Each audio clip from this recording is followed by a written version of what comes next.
Kung sakaling tatanungin ka ngayon, ano nga ba ang pinakamagandang bagay sa buhay natin?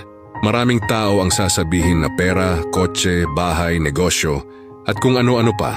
Pero ang totoo, lahat ng bagay na yan lilipas, pwedeng mawala, pwedeng maagaw at pwedeng maubos.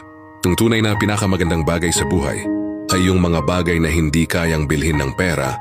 Yun ay ang pag-ibig. Yung maramdaman mong may nagmamahal sa'yo at yung may tao kang minamahal ng totoo. Kasi kahit gaano ka kayaman, kung mag-isa ka, mananatiling kulang pa rin. Pangalawa, yung kapayapaan ng isip at puso. Yung natutulog ka ng walang mabigat na dinadala, walang kasalanang iniiwasan at wala kang iniinggitang tao. Yung simple ka lang pero kontento. At pangatlo, yung layunin mo sa buhay na alam mong may dahilan ka kung bakit ka nandito. Na sa bawat hakbang mo may direksyon at higit sa lahat, alam mong hawak ka ng Diyos.